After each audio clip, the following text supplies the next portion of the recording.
executive director of Be Well Texas. Too many people are struggling alone these days, and alcohol and drug deaths are increasing.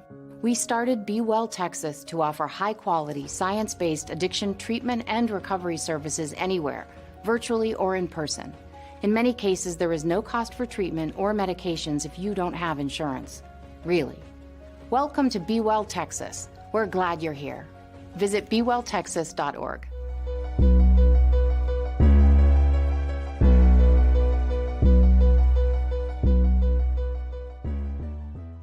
Welcome to the Gamblin Gauchos. I'm Rob Bro. He's Kyle Jacobson. He's Money Mainville. We're all in the correct spots on the screen. We've got that figured out. Everyone's teams won this weekend, Thursday night football and on. Nobody's sad. We're all happy, except for maybe Graham Harrell. He could be upset tonight, as it was announced by Brett McMurphy a couple of hours ago that he has been relieved of his duties at Purdue. That's certainly something we can hit on the Barnett, Howard, and Williams rundown. But mainly on the rundown, we've got Texas Tech football beating Cincinnati, never a doubt. A win is a win. We do not complain about Big 12 wins. We do complain, however, about offensive line play, pass rush, and more. We'll also talk about the rest of the Big 12 as we do on Sunday nights. Who is who? We don't know. We'll try to figure it out. And, of course, dip our toes into the Matador Transit mailbag. Kyle, who is Barnett, Howard, and Williams? Barnett, Howard, and Williams is a faith-based law firm comprised of 3 double Texas Tech graduates. They hope you never need their services, but it's always nice to have somebody in your corner if you're facing one of those incidents in life. They can do catastrophic injury, criminal defense, and are one of the only law firms certified for Title IX student litigation in the state of Texas. bhwlawfirm.com if you want to learn more. And as always, we appreciate their support of the Gamblin Gauchos.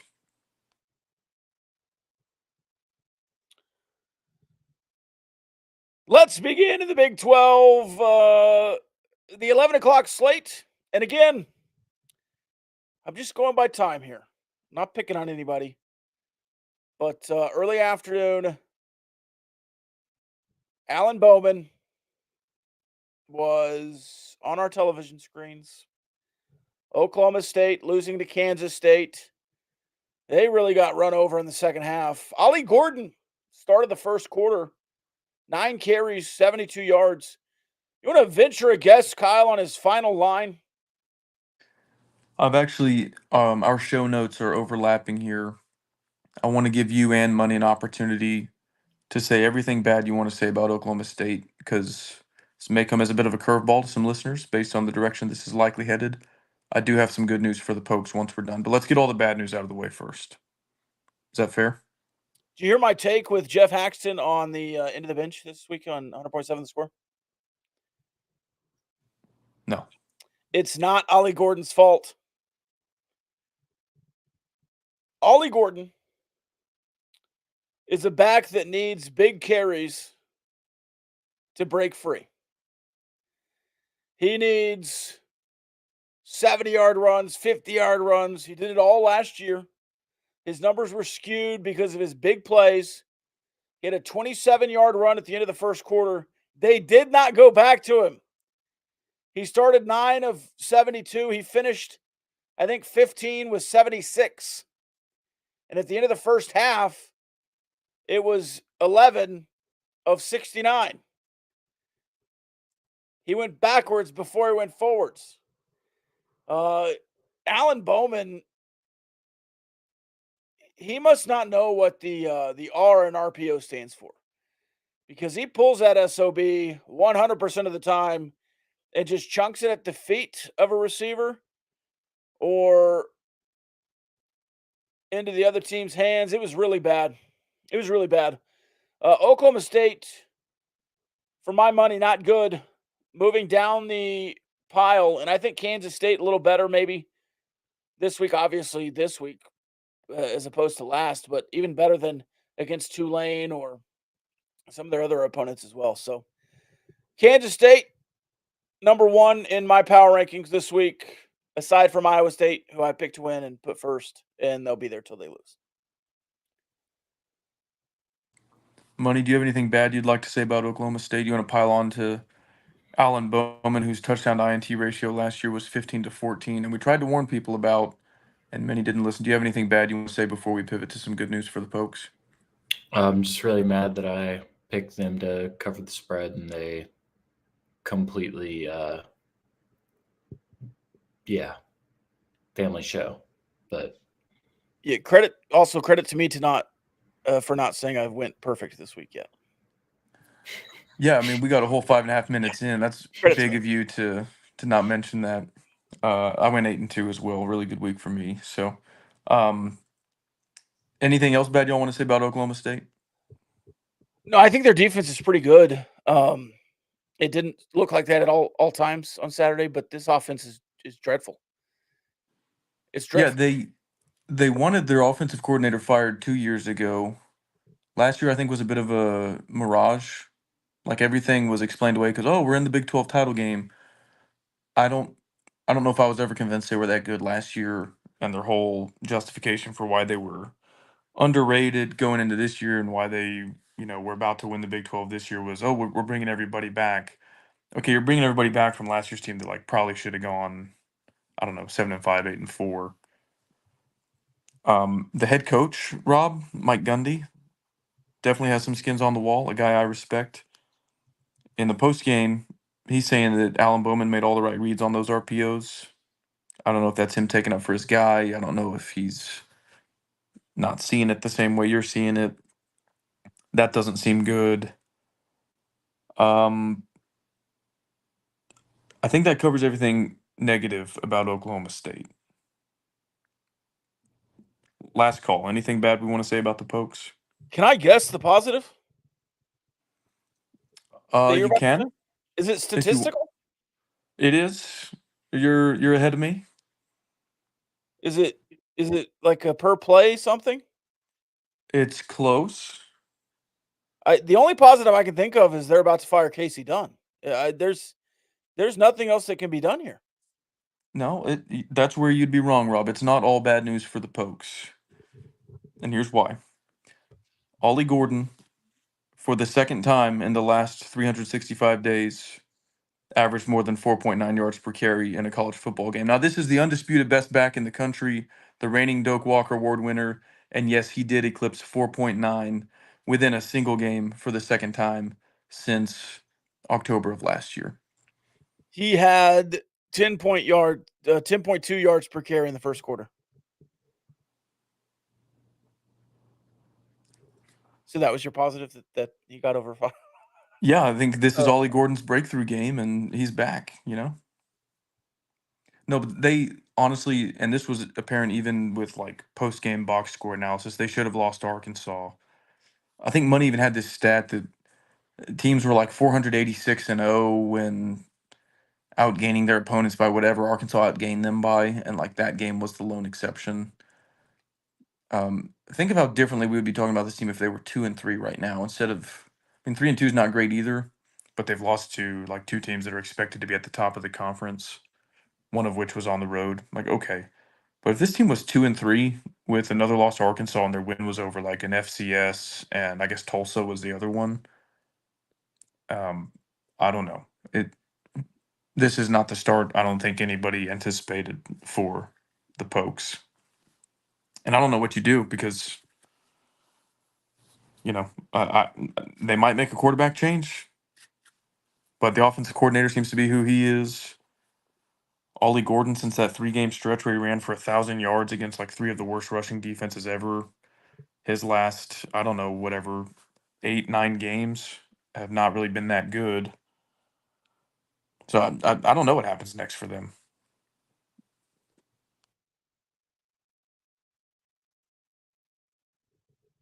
Ollie Gordon surpassed that 4.9 yards per carry a bunch of times last year. But if you take away one carry from his totals, instead of 25 carries against Houston for 164, you take away one carry, and it's 24 for 102. That's 4.25 yards a carry. Against, let's see, Oklahoma, he ran it for 33 times for 138 yards. You take away a 35-yard carry, that's 32 for 103, 3.2 yards per carry. His two biggest games, 10.8 yards a carry and 9.7 yards a carry, featured a 75-yard and a 53-yard run. Against Kansas, he had 29 carries for 168 yards for 42. For 168, had a 42-yard run. You take that one run away, it's 126, 4.5 a carry. He had a 36-yard run against Kansas State. You take that away, it's 100 yards and 20 carries. That's 5 on the dot. And then his breakout game against Iowa State, 121 yards, 18 carries. You take one run away, it's 17 carries for 50 yards, 2.9 yards a carry. This is just who he's always been, aside from 2 games. But if you give him 22 carries instead of 11, I contend he'll have 150 yards instead of 70 because he'll break a couple. Now, this is a pretty shocking revelation to a lot of college football fans.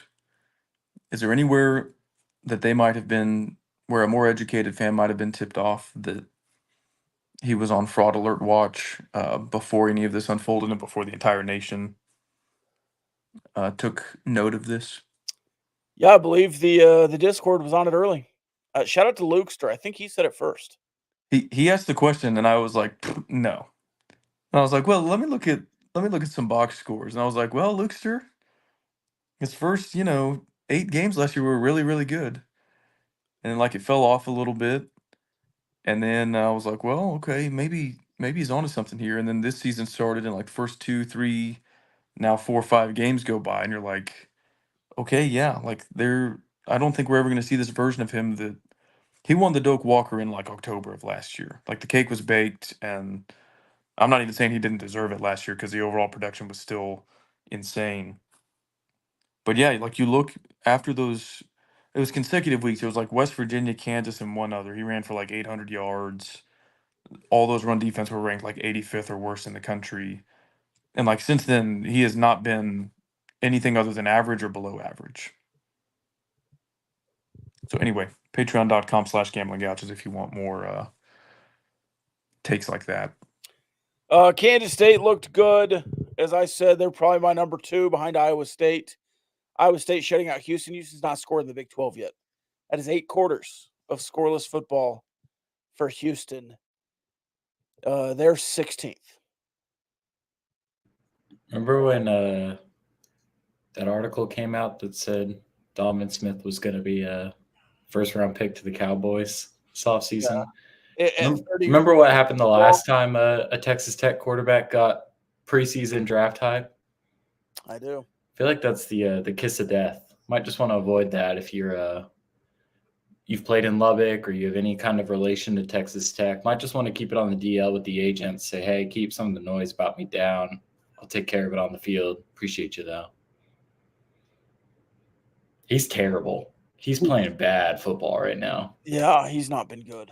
Okay, not to get way off track because we're going to talk about Tech, but take a mental note of this Dogovan trend, and we're going to circle back to this, like this version of Dogovan versus the version we saw coached by Zach Kitley.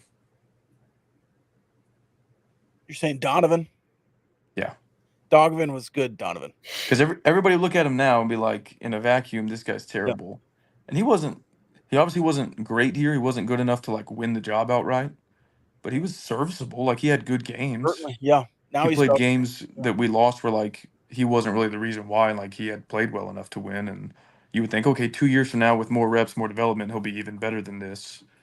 And that's not what happened. And we like to give guys like Lincoln Riley or whoever credit for quarterback development. Obviously, Donovan never turned into Kyler Murray, Baker Mayfield, but he also turned into a much worse version of himself when he was coached by somebody other than Zach Kitley. So anyway, we'll just file that away for a later conversation. circle back to that. Elsewhere in the Big 12, BYU, Baylor, BYU 34-28. BYU up 21-0. Baylor claws their way back into it in front of dozens of Baylor faithful, but lose 34-28. Any thoughts on this game? Going once. I saw some stat about their point differential in the first quarter versus the final three quarters, and it's become a bit of a trend that they come out of the gates awful and then kind of hold their own the final 30 to 45 minutes of a game. Seems like their quarterback switch has done them some good. I think Sawyer Robertson playing better than DeQuan Finn did. But yeah, two gut-wrenching losses. I mean, Colorado, they blew it at the end there, and then that one, I'm sure they feel like had they played the way they did for a majority of the game for the entire game, that they probably feel like they should have won. Like if they had another opportunity to line up against BYU, that they could win. And I don't know how many. I think it's tough to take losses like that as a team and keep getting back up off the mat. We'll see if they can do it. I do know that at least 2 full calendar years are going to go by in between Baylor's last Power 5 win at home and their next one. October 20, is that right? October 22nd, 2022. Is maybe not quite 2 years, but they have like a bye and then a road game or vice versa. Like it'll be, I think their next opportunity is like right at 2 years. Rob, you and I were talking about kind of the new age of college football and guys kind of having an early season pulse on where their team is at, within 4 games of the season and feeling good enough to, say, hey, I'm going to sit this one out and wait until the end of the season where I can play elsewhere. Saw a tweet before that Baylor game. The list of guys that were unavailable for that game was large. And one of the guys on that list was Steve Linton. Again, don't know if he's actually injured or if he's, kind of gotten a feel for how this is going to go. But they're not in a good spot. They can't win at home. They don't have any home field advantage right now. I don't think they're in a good spot at all at quarterback. I think Sawyer's been better than Finn, but it still hasn't been great. They have no run game. It's not good football right now for the Bears. But happy birthday, Dave Aranda.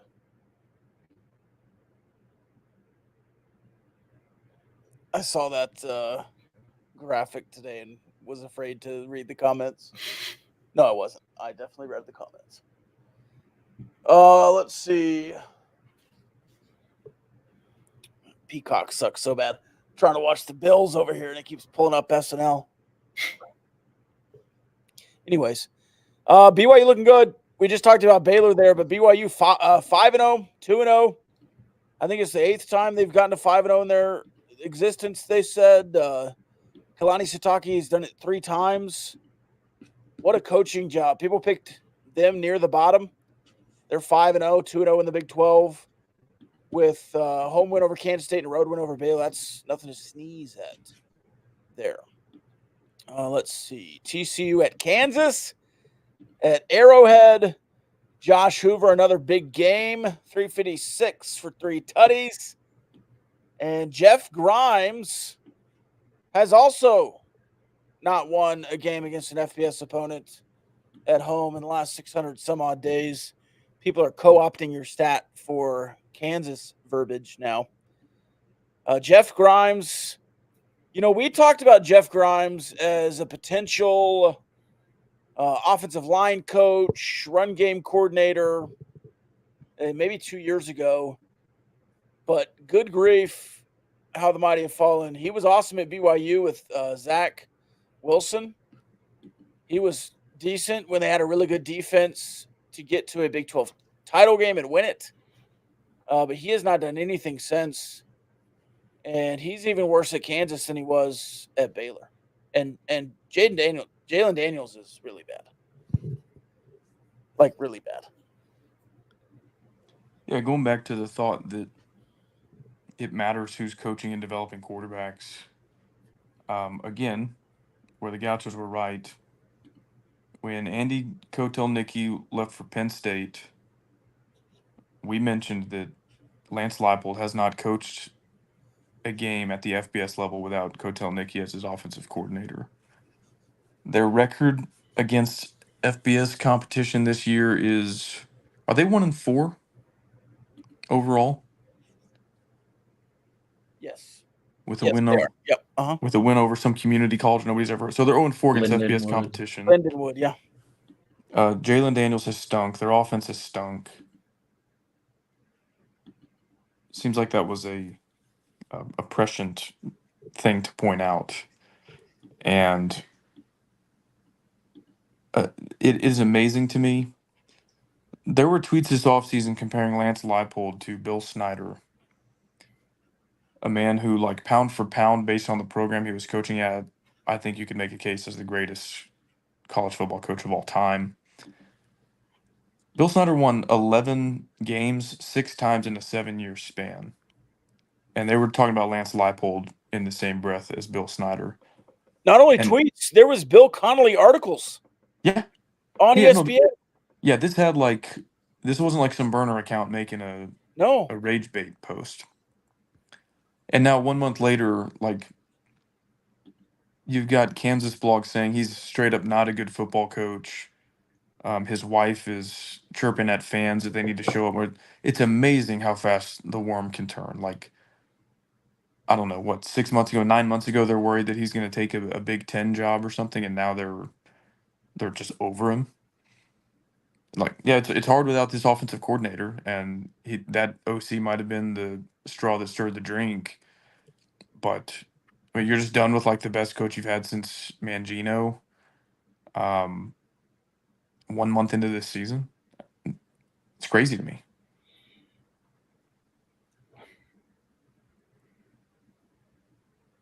Let's see. Penn State top 20 in points per game. I know you don't like that stat. Let's points per play. Penn State 19th, top 20 points per play. I'm sure yards per play and everything else is just as efficient. By the way, that's where Kotelnicki is. He's pretty good. Pretty good. Final game before we get to Texas Tech, Cincinnati, Colorado, UCF. Colorado got on the board early and got on the board late and kept UCF off the board. It was just a dominating affair. Shedeur Sanders, 28-35, 290, another 3 tuds. RJ Harvey held in check, 16 carries, 77 on the ground. He had a 75-yard touchdown on through the air. He had 4 catches, 92. So he got his total yards. KJ Jefferson, 20 of 35, 284, 2 tuts, 2 picks, 24.9 at QBR. He was the most efficient player in the Big 12 before this weekend. Was not very efficient against Colorado. My question is Colorado, after a tough overtime victory over Baylor, who we think is not good, and a tough road dominating victory over Kyle's Big 12 favorite UCF, is Colorado a legit threat in the Big 12 right now? If they can keep running the football. I think that's what it comes down to. Their offensive line is too bad to continually be put in obvious passing situations and just let Shedeur get drilled. But Travis Hunter is a stud. I think Shedeur is playing really, really well. If they can continue to run the ball and have some game control, keep their defense off the field, keep their offense a little less predictable, I think they'll keep this going at least for a couple of weeks. Yeah, they're better than I thought, for sure. They didn't. I don't know, that Nebraska loss was bad, but tough place to play. They didn't start the season terrible, though. I mean, they kind of struggle to put away an FCS opponent, but it's like the best FCS opponent that is continuously hung with and beaten Power 5 programs before. I think they obviously got lucky to beat Baylor. Baylor certainly did their fair share of not putting that game away. But yeah, I mean, they went into Orlando as 12 and a half, 13-point underdogs, and led wire to wire for all intents and purposes. That may be like kind of their ceiling, what we saw on Saturday, but if they can stay close to that, I still think UCF is one of the better teams in the Big 12, which is relative because there's not that much separation between a lot of teams in the top half of the conference, seemingly. So yeah, it's an impressive win. They're better than I thought.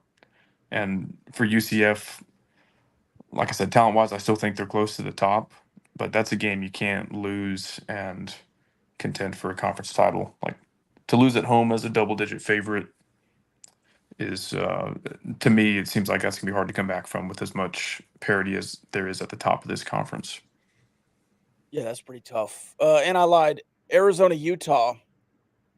Also, last night, Utah top 10 hosting Arizona. Another favorite going down 23-10. Let me just look here real quick, guys. Home team loses Utah to Arizona. Home team loses Houston against Iowa State. Home team wins Kansas State over Oklahoma State. Home team loses Baylor, BYU. Baylor was favored in that game, despite the records. Home team, neutral site, whatever it is. Kansas loses to TCU. Home team, UCF loses to Colorado's big favorites. Does that mean there's? Yeah, let me check. 2 home teams won this weekend. Interesting. Big 12. Texas Tech was one of them, but I was told it wasn't a good win. I think the Arizona game is just another example of what was happening in the Pac-12. Those two teams looked really similar. I feel like that was the Pac-12 for the last couple of years. Everyone was just about as good as everyone else. It's similar to what the Big 12 is now. And Utah got beat in the Pac-12 every once in a while by good teams. I think Arizona is a good team. I don't think Utah is above and beyond what the rest of the Big 12 is. I don't think that Arizona, now having beat Utah, is above and beyond what the rest of the Big 12 is. You shared a graphic of quarterback play from this weekend, Kyle, and Utah's quarterback was quite literally one of the worst in the country this weekend against Arizona. And I don't know if that's Arizona's defense or just what Utah has been offensively. They scored 20 against Oklahoma State and needed a kind of a late touchdown to even do that. And Oklahoma State did nothing the entire game and then made it close late with a couple of drives. So that's 2 weeks in a row that Utah has not looked very good, and only Arizona took advantage of it. But I don't know. I think those are two contenders, but I don't think that Arizona is like a front runner now just because they beat Utah. I don't think so either. But again, going back to losing at home in this conference, like it's gonna be hard enough to get through all the tiebreakers and stuff that I anticipate among the top 4 or 5 teams at the end.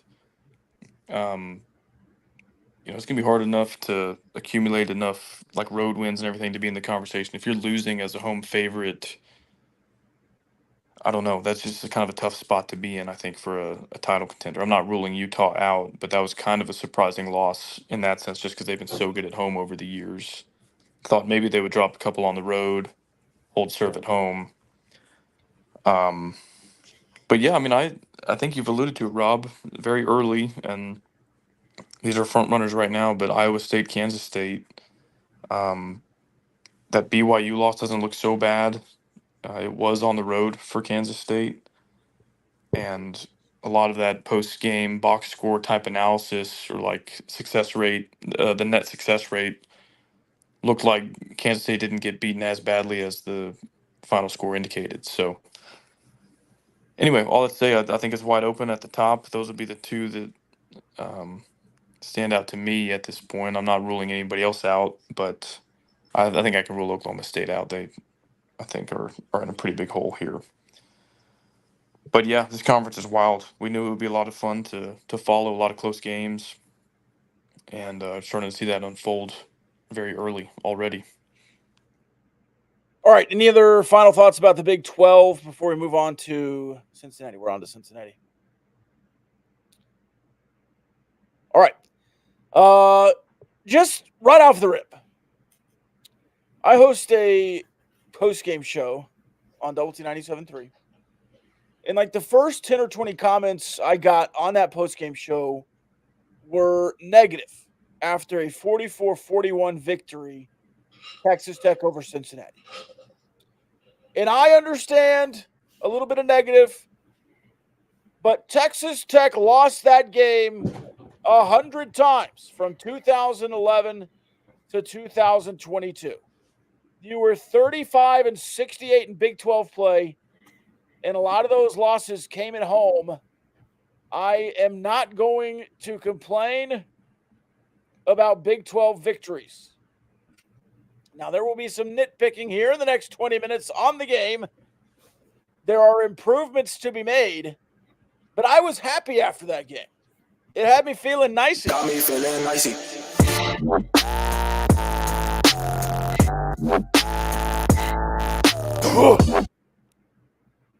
Darren Morton was awesome. I think that was one of his best games as a Red Raider. Taj Brooks was awesome. It's one of his best games in the last year and a half. Caleb Rogers looked much more comfortable at right tackle.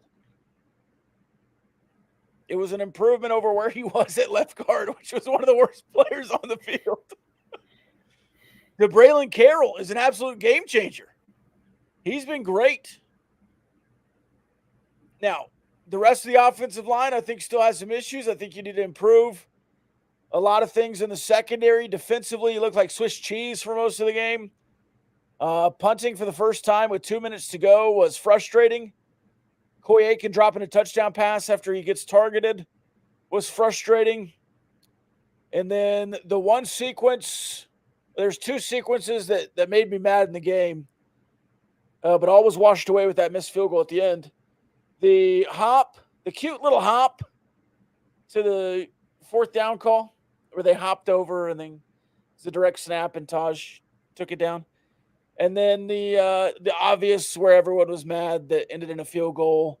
Taj runs all the way down the field off the right edge. And then you go read option, loss of yards, incomplete pass, stops the clock.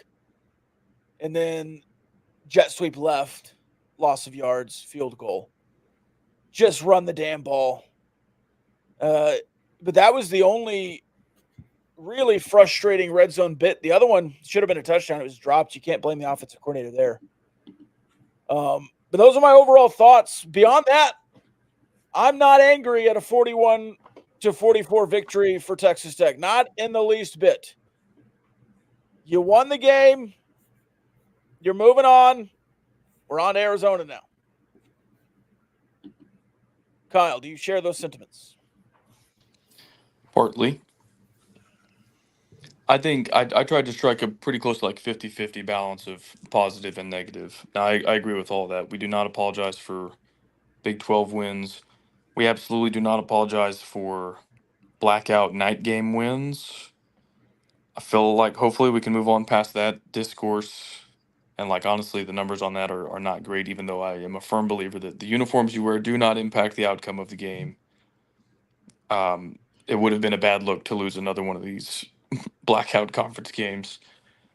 It's hard for me though to look at a game that starts 17-3 and not have like anything to point out that could be improved upon. Now I will say, and there are receipts, as the children say. There are receipts. When we went down 17-3, I said we're winning this game. By the way, and was told I was, as Stephen A. Smith would say, on crack. And we did win the game. I did not say we would win. I said the opposite. I don't know if I believed it in the moment, but I said it. Here was the frustrating thing for me to start the game is you take the ball first, that's great. You go down, we get a 4th and 4. And the commentators are saying, hey, the analytics say you go here, but head coach Joey McGuire, he's feeling out the game a little bit. And that's something we explicitly called for on this show. I think we're all fine with that. And we take the points. I'm like, okay, yeah, let's take the points. It's early in the game. You can give yourself a B plus for this first drive. You didn't punch it in, but you're on the board, early lead, whatever. That's great. Then you get down 7-3 in a heartbeat. That's not good. Got a lot of problems with the defense we'll talk about later. And then your next drive, you get a little more aggressive. I don't know if it's analytics or what. You decide to go for it on fourth down. You get stuffed. They score again in a heartbeat. It's 14-3. And so it was frustrating for me watching. I was like, well, I wonder if we had been more aggressive when we took the points. Could we have gotten 7 there? How does that change the subsequent events? And then we go for it and give them good field position. That didn't turn out good for us either. And so it was like we go conservative, we go aggressive. Either way, it doesn't seem to be working for us. That part was frustrating. And overall, I'll give Zach Gidley a B plus. Like you said, Rob, you scored 37 points on offense. Barron played his most efficient game as a Red Raider. He didn't go away from the run, even though Cincinnati was doing a pretty good job against it early. The first drive, I think Taj, like first 4 carries kind of gashed him, but after that, we were kind of hitting the wall a ton. And I think y'all would agree in 2022 and the first third of 2023, at that point in the past, Zach Gidley has gone away from the run and said, we're going to give up on that. Here come a bunch of sideline passes. And Taj winds up with 32 carries or whatever and gets more and more and more and more efficient as the game goes on. That was awesome to see. So I give Gidley a lot of credit for that. But yeah, down 17-3, was not feeling good. And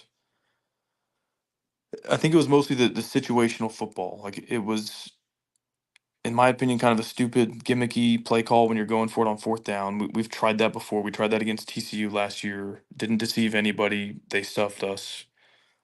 Just run your offense. Your offense is working really well. Um, and then the penalties in the first half. You really cleaned it up in the second half, but the penalties in the first half, it was there's an Isaac Smith pass interference on 2nd and 10. It was about to be 3rd and 10. Instead, automatic first down. Cincinnati turns that into points. I think you false started on a 3rd and manageable that made it then like 3rd and 8 or 3rd and 10, something like that. That cost you points, I'm pretty sure. Trying to think of some of the others, but the penalties felt costly, and those have been a problem all year.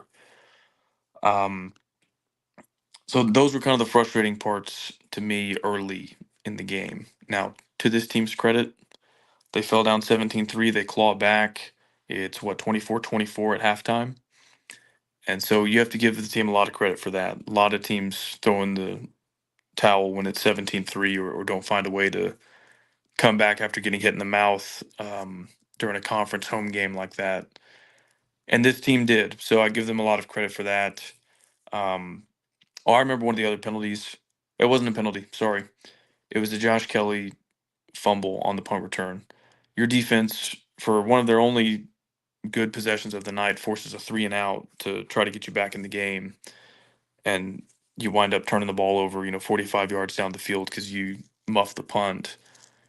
That was really frustrating too. When we talk about killer instinct, complementary football, your defense finally showed up and did something for you, and then special teams kind of ruins it. So all that I think is fair game to criticize and be frustrated about. But I'm also giving this team a lot of credit. They played well on offense for the most part, and you go into half tied up after a really, really, really bad start.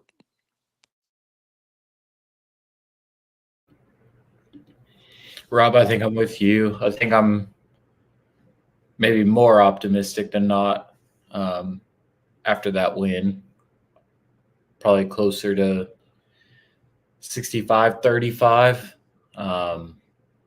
But agree with everything. I think a couple of general thoughts. I think it's really clear at this point to me, and this has probably been true for a while, but it feels like this season has really been the solidifying aspect of it. Taj Brooks is one of the 3 to 5 best players I've seen at Texas Tech in my lifetime. Like in my personal, live viewing of Tech sports, Taj is one of the just most dominant players that I've seen. And I know that everyone has different, experiences and lengths of time that they've been watching. But as somebody my age, early 20s, I think it's pretty clear, like, this guy belongs in that conversation. Like, he belongs to be up there. The consistency at which he controls and dominates the game is wild. Really, the only time he doesn't do something positive is where there's a missed assignment on the O-line, or he just falls forward to try and shoot 3 to 4 yards out of something that wasn't going anywhere. And so I think just having that in your backfield is such a huge asset. The secondary is really, really bad. It's really, really bad. And I think part of that is you're really, really young and you're really, really hurt. But you're really, really bad right now. I think A.J. McCarty is starting to find his rhythm at star, but you were really, really young last night, especially back there at safety. And that was very obvious. I mean, just looking at the total in this game, it's pretty clear that you've got an issue there. But I think my third and final takeaway is I'm just really confused to wake up after that win and see people calling for Kitley's job. And I feel like I've been plenty critical of him at times. I know that we've taken multiple issues with certain drives or play calls and situations, and by no means do I think Saturday was perfect. I thought that the red zone stop where you had to take a field goal was really, really bad. But it's almost like I want him to sit down with Wes. And I want him to say, hey, Pops, you've been watching the games. What do you think? What do you think I could be doing? I feel like Wes would just tell him to stop being cute and know what you've got and utilize that. And I think progressively, at least this season, it feels like you're being a lot less cute than you have been in the past. Like, I don't remember the last time I saw Cam Brown in a game. That felt like it was going to be a pretty prominent aspect of your offense in the offseason and even in the first couple of games of this season. But there's still, especially when you get in the red zone, he just gets the itch. And the little devil on his shoulder is like, ooh, let Jalen Conyers throw a jump pass or direct snap to Taj Brooks. But I feel like if you can just kind of cut some of that out and just understand that you've got a really good, talented offense, which I think you do, I think this is going to continue to be a more efficient and better team. But I think outside of the direct snap play call, which was really weird to me, and I think that was the second to last drive of the game where you had to take a field goal instead of, hopefully cashing it in the end zone, which it looked like you should have. I thought the offense looked well last night.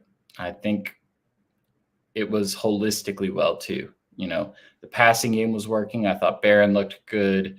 Coy was really good. Josh Kelly had a quiet night, but I thought he, looking at his box score, I think he had 97 yards last night. Didn't really feel like that. Kind of felt like Coy.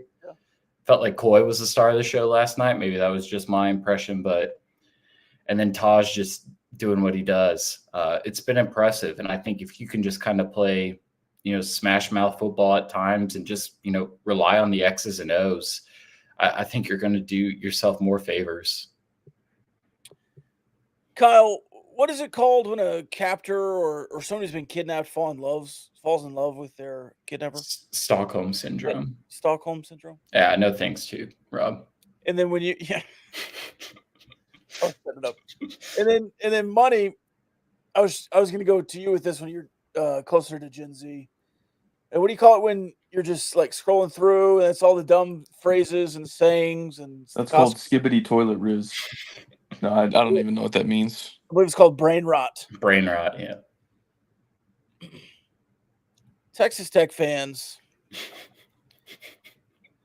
have brain rot and Stockholm syndrome on air raid offense. And Joey talked about this in the press conference the other day. And I bristled at it because it's not me. But I forget that there's so many fans out there who will watch a 44-41 game and complain that the freaking offense didn't win by 56-41. Make a stop. Play defense. If you watch a 44-41 game and say, good God, we didn't get in the end zone 2 times in the red zone, you're stupid. You're not stupid. That was too far. You should have gotten the end zone. You should have scored more points. They were available to you. But you played really efficient, good offense all night long and didn't do a damn thing defensively. And we're mad at the offensive coordinator after that game. Joey said in his press conference, he said, I understand you guys want the air raid. We want the offense, but we have to be better on defense. Thank Jesus he thinks that, but we need to see it in practice. The defense has to be better. And this Stockholm syndrome that we have, dreaming for Cliff Kingsbury offenses and Mike Leach offenses, when we should be dreaming of defenses to come in and correct this. Tim DeRuyter is a great defensive coordinator. He needs to get more consistent. You need to get healthy defensively, and you need to be more consistent because you cannot win a bunch of Big 12 games like that, but you can win a couple. You can win a couple Big 12 games like that. And I think it's impressive, and we cannot say enough that Joey McGuire has found a way to win home games. He's been calling it body blows. Shout out to Kyle. And, hey, I'm just saying 3 weeks ago, we were talking about Rocky 3. Been dropping lots of boxing hints since there. I know they've had the tire for 2 years now. But he's been talking a lot of boxing since we started punching meat here on this podcast. But I don't understand the Stockholm syndrome of laying in a dirty basement with pictures of air raid offense all over the place and saying, God, thank you for dropping me here, and not having more wishes to leave the basement and maybe find a defense somewhere. Rob, I want to pat you on the back there for your. Did you go 11-0 with picks this week? Yep. Okay. Well, it's 10-0 with a two money line win. Yeah.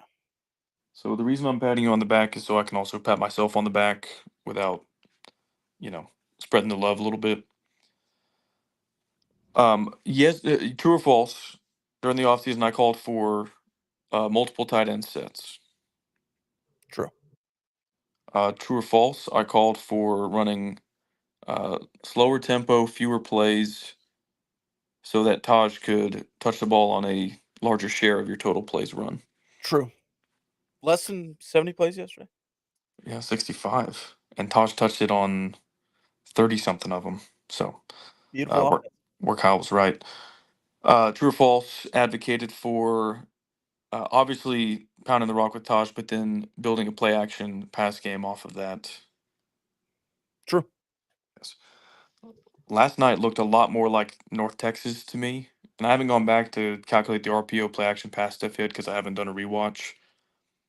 But the only reason that works, again, is because you committed to the run.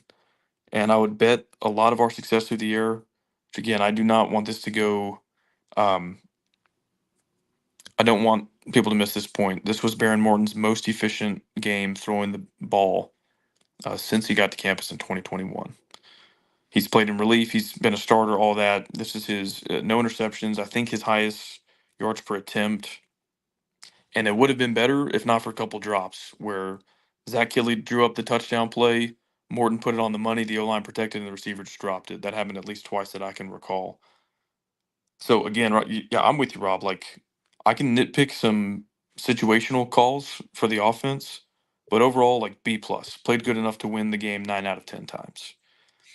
And I like the way that they're doing it. They're almost never taking a tight end off the field. A lot of times playing with two. Sometimes they're lined up in the backfield. Sometimes they motion out. Sometimes there's two tight ends. I loved it. It reminded me of North Texas, how you drew it up, and I want to see our offense designed that way going forward. A lot of running the ball, a lot of moving tight ends all over the field, a lot of using the run to set up the pass. I think that is your best version of yourself. And again, when Taj has 30 carries in a 65 play game, means he touched the ball on, what is that, 48% or whatever. If he gets 30 carries in an 88 play game, it means he's barely touched the ball on 1/3 of those plays. You completely maximized his share of the offense last night. And like Money's saying, he's one of the best players we've seen come through here in recent memory. That's a good thing. And you just kind of water it down when you run 92 plays because he can only touch it 30, 35 times tops. Like you can't give a back 45 carries nowadays. So I liked all that. I'm going to go back to this killer instinct point because I don't know if the horse is dead yet. I'm going to keep beating it. You had your chances against Arizona State to put that game away in the first quarter, the second quarter, the fourth quarter, and just didn't do it until you had to recover an onside kick. A.J. McCarty, same as it ever was, taking a pick six back to the house in the fourth quarter of a blackout game in Lubbock, Texas. We've seen that before. This time we were on the right end of it, thank goodness.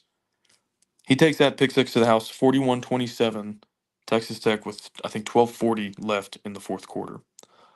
I count 5 possessions after this, 3 on defense, 2 on offense. First defensive possession when he had a chance to, for all intents and purposes, end the game with a stop while it's 41-27. You let them score in 2 plays on a 75-yard screen pass to the running back. Defense gets an F for that drive. Offense gets the ball back. We're up 7 now. I think this is when they march. They take 4.5 minutes off the clock, get a field goal. It's good, not great. Again, I think a touchdown is more or less curtains there. But at least they make it a 2-possession game again, run some clock, like a 3 and out, a turnover would have been a disaster there. So offense, you could nitpick, but they do okay there. Defense goes back out on the field, another 75-yard scoring drive. Now it's a 3-point game. Offense gets the ball back. This is when they have to punt it, right? We're up 3. We have to punt for the first time all night. Taj breaks a really good run on the first play, and then you essentially go 3 and out after that. At least we flipped the field position. That was good. But offense, again, kind of missed their chance to put the game away just by getting another first down or 2. Like, you don't even have to score there. And then defense goes back out on the field for the final drive of the game and lets Cincinnati go 58 yards and puts the game on the foot of a kicker. So that's 3 defensive possessions, 2 offensive possessions, 5 total in the fourth quarter, where you sent 11 guys out there on either side of the ball to say you have a chance to end this game right now if you do the right thing, and we didn't do it in 5 opportunities. We got lucky their kicker missed, otherwise it would have been a coin flip in overtime. And that's a frustrating thing about this team is like, yes, overall the offense played great. The numbers are great. The efficiency is great. You scored 37 points on offense. Fantastic. But like you're going to be in a bunch of really close games in this conference throughout the season. You've escaped 2 of them despite not putting the other team away. I would love to see us develop that killer instinct on both sides of the ball. Say like, hey, we're up 4. We need to stop here to win the game. Or it's tied. We need to go get points to win the game. Or we're up by 7. Let's run 5 minutes off the clock to win the game. I have not seen that yet from this team. We got lucky that we recovered an onside kick against Arizona State. We got lucky that Cincinnati's kicker missed. But up until that point, we did not do anything to like really step on their throat and finish it ourselves. And that's a skill that I would like to see this team develop. You could even go further back. Abilene Christian, guess they kind of did it. They got that sack that wasn't ruled a sack because it was a quarterback run in overtime. But like, man, we're waiting till the very end of these really close games to stumble upon like making a play on the final possession of the game or something. And again, I'm not complaining about any of these wins. It beats losing every day of the week and twice on Sunday. But I would love to see us just close somebody out and win by 13 or 10 without making it so dramatic at the end. Jordan Sanford, I think, would have done it if he didn't have a club on his hand. Like we sealed the game with an interception there. But that just goes to being banged up. Like even the guys we have out there are wearing a cast on their hand. So hopefully we get healthy soon. I think Marion Horn has improved through 5 games. You have 0 pass rush, and I mean 0. I don't know what to do about that. I don't know if you can scheme up some creative looking blitzes or if that's just who you are, but you're not going to win games by pressuring the other team's quarterback, and you're just going to have to find ways around that.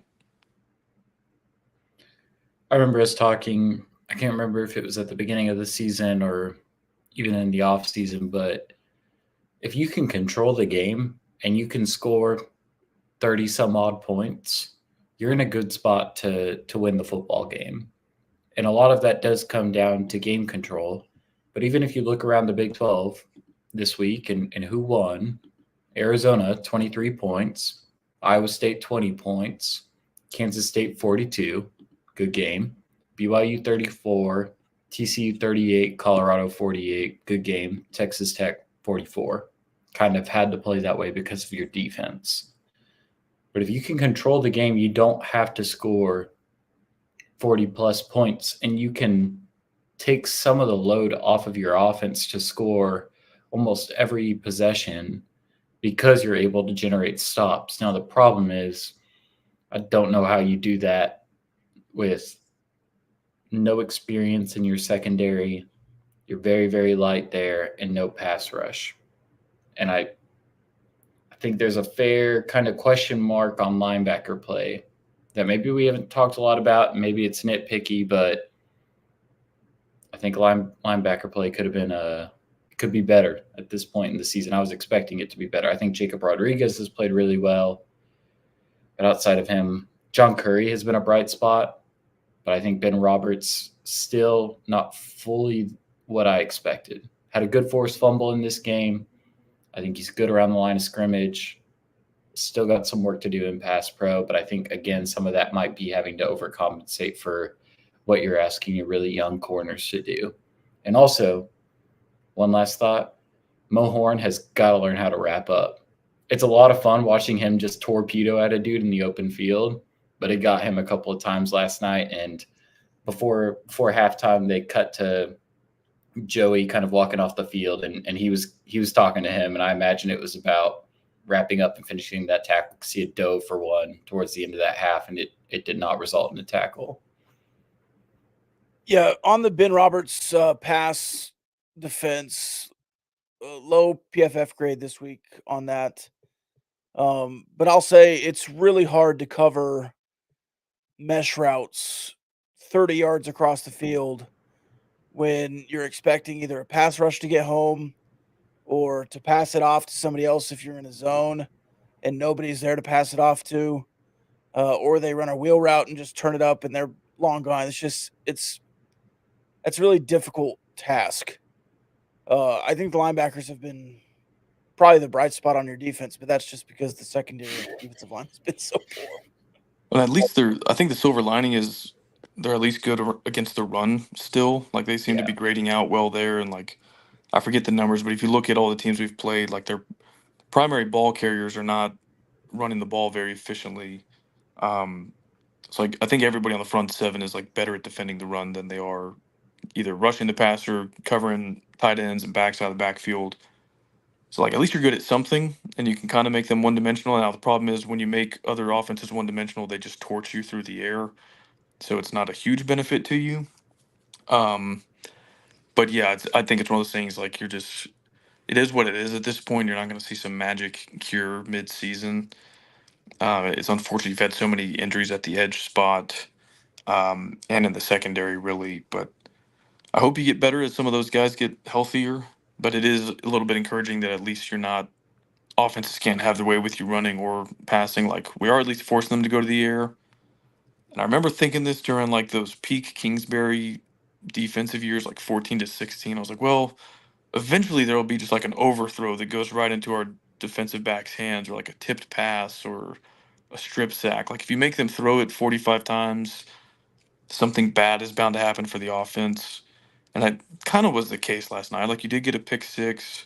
I don't think maybe you had one sack, but I don't know. I would rather teams throw it a bunch than just like get 7 yards per carry running it or something. And at least we seem to be pretty stout against the run. And I don't know, maybe those young DBs will grow up as the season goes on. And again, I think we have seen some of that with Mo Horn, but yeah, the defensive numbers are not good. I think we're still like 100 something in several defensive categories from like a efficiency standpoint and sack rate, all that. Like it's kind of ugly on that side of the ball, unfortunately. It's an awesome play from Josh Allen right there. Rolls all the way to the sideline, launches it, wide open guy down the field. Not a touchdown. Let's see. Any final thoughts on this game? I know we have a couple of questions in the mailbag to get to. Texas Tech 4-0 when Tosh Brooks plays this year. Forget Baron Morton's numbers. I think we're 8-2 when he starts and finishes, going back to last year. And Joey's 15-3 at home since arriving at Texas Tech.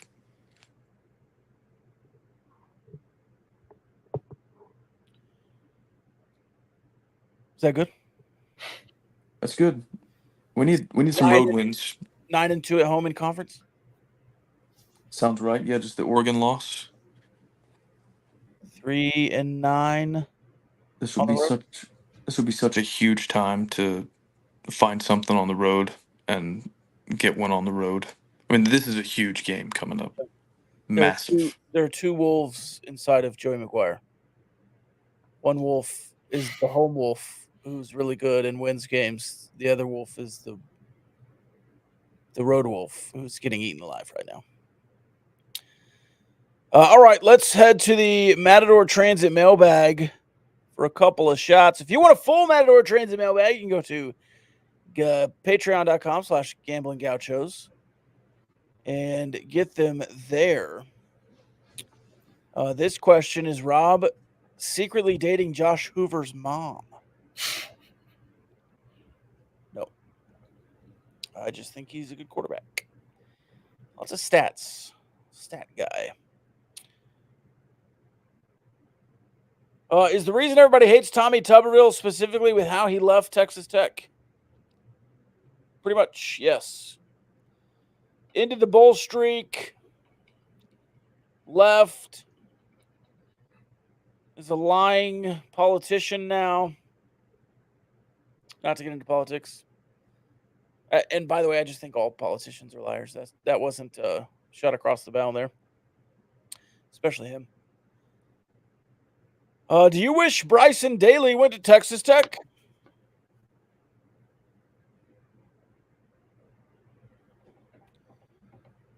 I just going to answer all these, or do y'all want to hop in? It's usually I ask, y'all answer. I have no idea who that is. Bryson Daly, the Abernathy legend, now the Army quarterback. Oh, that was a good hurdle. Running all over the place. Yeah. Can he be the running back? Normally I would say yes, but I have nightmares thinking about how Kitley would use another running quarterback. We'd be back to 3 quarterback sets with like him and Cam Brown, and so I want him to succeed at Army, but that's okay. Same. I'm very happy watching him at Army. So I support the troops.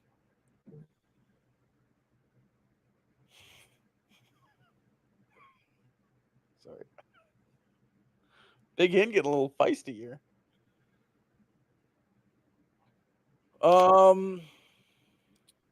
There's a question about the missed targeting call in the comment section, yeah. In the chat. I saw another angle of it today. Well, I don't think it was targeting. The hit on Aiken or Baskerville? Yeah, on Aiken on the sideline. I think they could have at least looked at it. They could have looked at it for sure, and they should have. But I saw another angle today, and it looked shoulder to shoulder. It was real time. You're talking about the Zach Fox? Yeah. Money. That's targeting. I didn't slow it down. Just watched it real time. I slowed it down. I played it slow, nice and slow. So the first half is leading with crown of your helmet. That protects the defender. That's generally what they call. But there's a second half to the targeting rule that says forcible contact in the head or neck area, and that is the head or neck area. And he did lead with his shoulder. It's a shoulder-to-shoulder hit. I agree with you. But you can hear the snap contact between the helmets. And he face mask to the chin, hits Coy Aiken, forcible to the head and neck area. I'm fine with a no call. Look at it. I'm fine with the no call there. It's football, bang, bang. I agree it's shoulder to shoulder. I do think there's forcible contact above the neck as a defenseless receiver. If you're going to say we care about player safety and make all these damn rule changes every offseason about player safety, and you have the ability to look at a play every time, why not look at it? That's all I'm saying. Hand up. Just went frame by frame. That was definitely targeting. You can see. And so I totally get why they didn't make the call on the field. Yeah. But even then, like, general procedure seems to be you throw the flag. If it's not there, you can always pick it up. Right. But I just went frame by frame, and that, yeah. Yeah, you can see his head snap. Even on plays when they don't call it on the field, they'll get buzzed from upstairs or whatever and say, like, hey, y'all need to go take a look at that. I don't know if it would have made me feel better if they looked at it and still didn't call it targeting, but it felt like it in the moment. It was like, hey, this was a huge collision that, at first glance looks like the kind of hit that you're trying to take out of the game.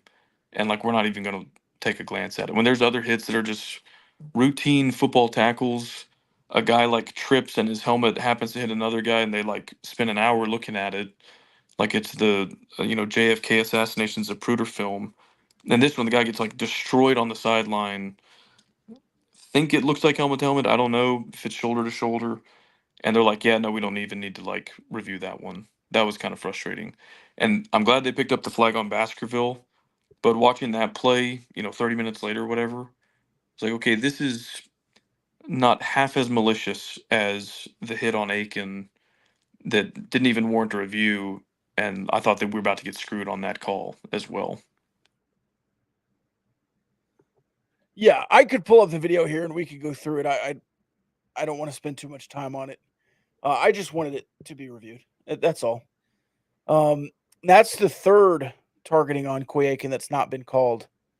One was reviewed, the second on the sideline, and I'm worried about my good friend Aiken. Did Virginia Tech get hosed? No. They nearly hosed Miami out of a win by calling it a touchdown on the field. I thought that was a wild call. I'm shocked they overturned it, but I think they got the call right eventually.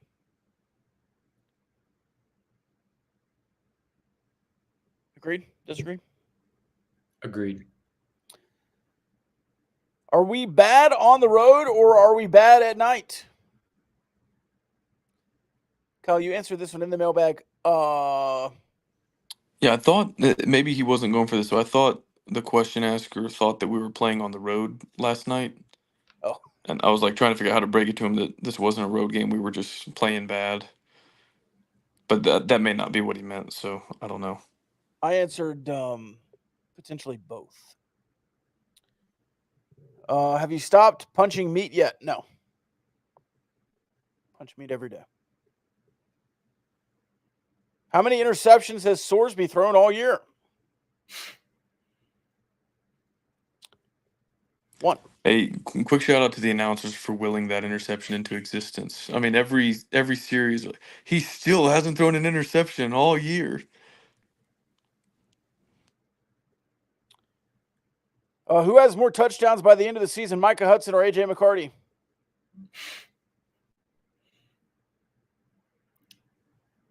I think it'll push. Gentlemen, Mike Hudson had snaps in all 4 of the first games, correct? Yep. Did not have any snaps last night in game 5.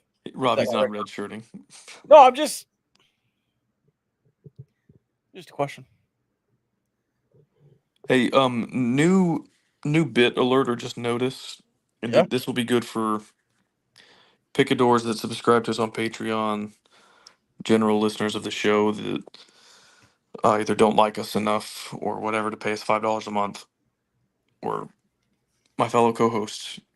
If you ask me a question about Micah Hudson on this podcast, or there's a Micah Hudson conversation, I'm not unmuting my mic.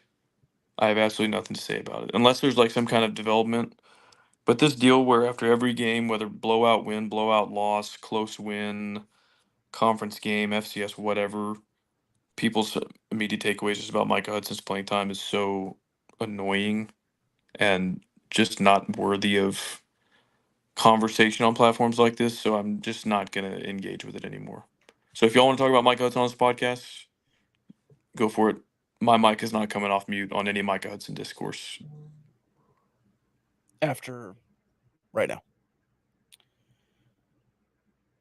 Have you ever been pegged with a tortilla? With or by? Yep.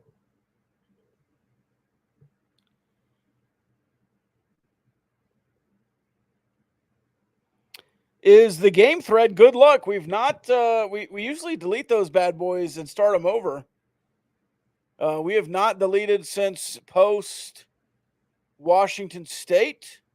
I thought the North Texas game day was pretty healthy. I thought the Arizona State game day was pretty healthy. I missed some of the middle of the Cincinnati game day. I bet it got pretty hairy in there for a minute, but yeah, I think we just let it ride until we lose again. I think our friend Chris W. came back to Discord today, like he wasn't on it all day Saturday, and had like 2,286 unread messages in just the game day thread, which is probably like 99% of the total messages in the entire server, but Yeah. still. So yeah, if you're not in it, like if you don't have eyes on it every minute of the game, it's like you're gonna miss a lot. If you had a 6'9" tight end on the roster, would you attempt to jump ball to him within 5 yards of the goal line? No, I would not. I don't like fade routes, and I don't like fade routes to Mason Tharp. Use tight ends in the flats, baby. I like a Saw lot that of with other Conyers. things. Yeah, I like a lot of other things to Mason Tharp. But if I wanted to use Mason Tharp inside of 5 yards, I'd tell him to drive his guy's ass into the end zone and hand the ball to Taj Brooks. That's what I would do. And Mason Tharp's really good at that. But no, I don't want a goal line fade or a jump ball or anything else. The pop pass to Koy Aiken was nice. That was cool. And you could have pop passed to Mason Tharp for an even, cooler thing. I think they're trying to get Mason Tharp in the end zone. He had a great broken tackle and the catch over the middle. Athletic move. But yeah, what I want Mason Tharp to do is drive his guy's ass into the end zone and Taj Brooks to walk in behind him, take his mouthpiece out. How will noted coffee hater watch the super late game on Saturday? Probably could have saved that one for Wednesday. I'm just built different. I don't need coffee like y'all do. Is there caffeine in other drinks?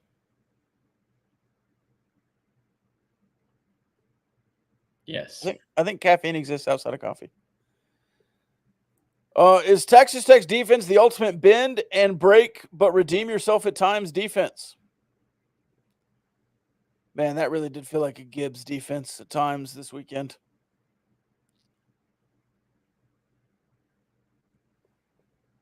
Why or why not will Texas Tech be ranked on Monday? Kyle, were you shocked that Texas Tech was not ranked today? No, I was a little surprised Arizona was not ranked, but they have a road win over a top 10 team. Tech doesn't really have any business in the top 25. Like, I mean, look at this objectively.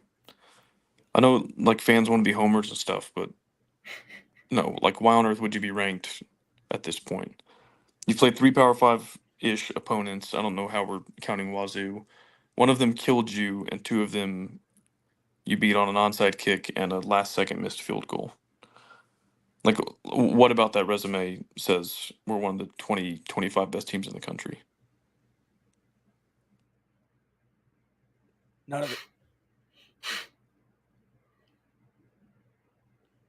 I mean, none of it. Yeah. Are we getting funny comments in the chat? I can't read it right now.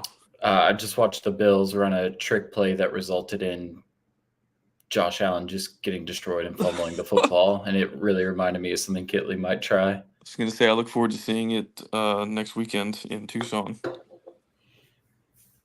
Yeah. I mean, that's the offense that ran DeMar Hamlin on a fake punt against the Chiefs. Y'all's thoughts on giving Tharp the ball as a fullback? I want to give the ball to Taj Brooks as a fullback, as a running back. Anyway, I don't think we need to hand it off to anybody else. I think that's good for tonight. We gave our thoughts on Houston scoring 0 points through 2 Big 12 games. And I think there's some like rank our opponents through 5 weeks, that kind of stuff that we can do on Wednesday. So the Wednesday episode on Patreon, patreon.com/Gamblin Gauchos. You can find us there. You know what else you can find on the internet? By the way, the crowd this weekend was really good.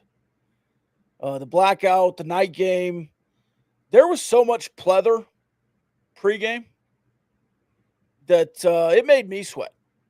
There watching people walk by, lots of pleather. That's besides the point. What is on point is how awesome the crowd was. The lights were awesome. And even in the second half, when I get over there to the Overton to watch the second half of the game and prepare for the post-game show, it looked great on TV. The lights are cool when it's dark outside. There was a lot of sweet things they did with the lights. They were doing karaoke in the stadium. They played Hot Shell Ray tonight. They played some other bangers. The Mr. Brightside rendition, pretty dang good. I took a video of it. And then I saw my fat face in the press box window for 3 minutes that I was recording the crowd. I was like, I probably won't post this one. But I was really happy with the crowd this weekend and just happy every day that I live in the city of Lubbock. If you want to learn more about Lubbock, you can do so at visitlubbock.org. Find out about the great local cuisines, the art, the music, the history, anything else you need to learn. If you're coming down to Lubbock, you've got about 2 weeks to prepare until Texas Tech plays their next home game. First, a road trip to Arizona. Then they'll come back to Lubbock. So you've got 2 weeks to read up. If you're a fan of West Virginia, thinking about coming to Lubbock later in the season. If you're a fan of Baylor, thinking about coming down to Lubbock for later in the season. Colorado, thinking about Lubbock later in the season, head on down to visitlubbock.org and learn more about this great city of ours that I believe showed out against Cincinnati. Cincinnati players mentioned it in the postgame. Arizona State's coach was talking about it 48 hours later in his postgame or his midweek presser. Satterfield was talking about it. He said something about cowbells. I don't know if there's a lot of cowbells down there in the student section, but there's certainly tortillas. And I think it's a big difference. I think the student section with Raider Riot got a lot better in basketball when they unionized. And I think the Texas Tech football student section has unionized a little bit and have gotten together. So that's great. Oh, the Saddle Tramps have cowbells. I forgot about the Saddle Tramps. You're getting extremely political on this show, talking about Senator Tuberville and unionization. Well, you know, Senator Tuberville sucks, and I'm a union man. I'm not afraid to say. I work on the docks. All right, anything else? What's the word I was looking for? Standardized, unionized, formalized. Got some leadership. Yeah, I'm gonna hold my tongue. I'll maybe razz you a little bit in Rob's political corner, in the Discord. But I'm gonna go change that name. By the way. Okay, I don't want my name on it either, though. Money, you want the political corner this month? Yeah, why not? I'll take it. Channel? Money's political corner. Have you ever gotten in there, Money? Have you commented once in that? I think I opened it once and I was like, yeah, I think I'm good. I didn't know you could like legit mute channels, like just black them out for the longest time. And now I've got a couple of them that are just completely faded to black. I don't even open them. That has to be like, other than like a game day thread, that's probably the most active channel. And it's also the one that people probably have most muted. Like two kinds of people in this world. People that find that entertaining and want to go exchange ideas, whatever. A lot of it's just like memes and stuff. Some of it's arguing. When it's like 6 of you.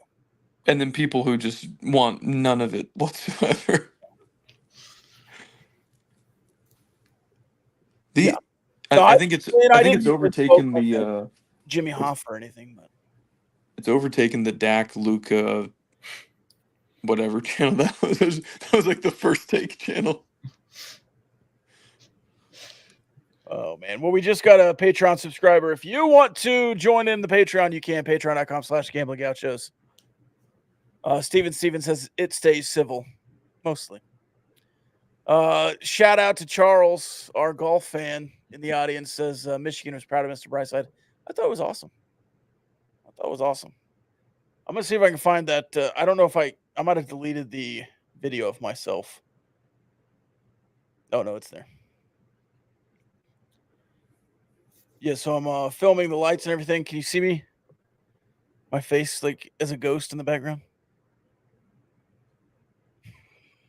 You can't see that at the top. Yes, I see it now. So I didn't want to post that. You look like a proud parent recording. I know. something. It's like A choir concert. iPad out. You're doing great, sweetie. Yeah. Anyways. When it's not civil, we settle it with an Oklahoma drill before kickoff. Does it? Roy says he's got a video of Mr. Brightside, so you can get it with Roy. Roy posts the video or DM it to me, and I'll post it for you. Charles wants me to post it. It was the tail end. It just was not a good video. I promise. And in the press box, it's bright in there, and then you didn't get the full aspect of it. But I thought it was awesome in the moment. Hey, real quick to try to entice some Patreon subscribers. I think we're 4 weeks. What happened with our pick'em? The first week there was controversy, and we said like double or nothing. We tied the first week. Okay. We tied Wait, the first week. Wait. Was it a legitimate tie or was that the Legitimate? Okay, and then the second one was the cheating and Oh, scandal. there was no cheating. You just have that in your mind, and you can't get rid of things because. And then weeks 3, 4, and 5, we all lost one. Let me tell you. Week 1, you and I tied. Money won, so we rolled that one over. Week 2, I lost. Week 3, you lost. Then the past week, money lost. But that's what I'm trying to get at. We've played 5 games, so we should. I think I've lost twice. Okay. I owe 2 punishments. Plus the quote unquote tie. Sure. Okay. So we all have a punishment, but yours. I pulled up. But yours needs to be like worse. You know what? Actually, Rob, even though you owe more punishments than me in money, we'll call it all that we've lost one, because I feel like your 10-0, 11-0 week absolves you of one of them. So, because that's remarkable to go perfect. So we'll all just do one punishment next week, and then it's even going into week 6. Is that fair? Sure. Do you want the results here? No, I already know what happened. Okay. I'm good. So in week 2, yeah, I don't need any clarification on this. I know what happened. I went 6-5. Y'all went 7-4. Week 3, Kyle went 2-7. That was the low man. And then I went 1-10 last week, and then 10-0 this week. So shout out to me for not saying that. Big time do theory right there. 1-10 to 11-0. So high hand fallacy. I was always a 50%er, but it took me 2 weeks to get there. Yeah, Kyle's not bitter, and don't say that about Kyle, because I don't want that to catch. I don't want it to catch on that Kyle thinks he was cheated in week 1 and can't let go of it 6 weeks later. Well, I think everybody knows we aired that out live on the podcast, and I said exactly what happened, and you have this. Yeah, for sure. Oh my God. To be fair, I put it in the Discord that I had lost that week, and you were like, "Oh, I thought we did it this way and this way," and I was like, "Oh yeah, you're right," and I missed the game. Let me correct that, and then we tied. On that note, though, and again, I'm cool with saying that we all have one loss. We all pay the price on Wednesday, and then we move forward, clean slate. But are we going to switch to that method where your money line, you get as many points as the spread is? So like you get 3 points for a 3-point dog, 5 points for a 5-point dog. Yeah, let's do that. Y'all want to do that? Okay. Yeah, let's do that. Because we mentioned that a couple weeks ago, but I don't think we ever actually implemented it. Yeah. So, okay, cool. Do you want to know the if we did it that way this time? Yes. 4.5. So monies would have been a 3.5. We'll round that up to 4. So money would have been 7 and 5 instead of 5 and 5. I think you and I both picked TCU money line, which was they were what, 2.5? It was 1.5, so that would have been a 2-point victory anyways. So Okay. that's exactly what it was. Gotcha. Didn't affect us. So you got a little incentive to go out on a limb there and pick a 5 or 6 point dog if you want.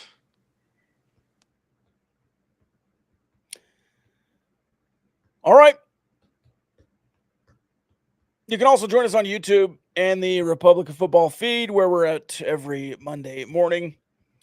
YouTube on Sunday night. YouTube.com/@Gamblin Gauchos. We're looking for some subscribers there. So smash that like button. Hit that subscribe button. Get us feeling nicey. Got me feeling nicey. I actually don't know if I can play that for longer than I think I probably shouldn't have played it the first time we're on YouTube. I forgot. Thanks for subscribing on YouTube. We're banned from the platform now. No, we'll just have Barnett Howard and Williams. Oh, Should have stuck with that. we'll just have Barnett Howard and Williams dispute it when YouTube sues us. Hey, Money, can you stay on for like 2 seconds after we're done here? Absolutely. Cool. That's all I got, Rob. Do you need me to stay on? Yeah, sure. All right. Love y'all.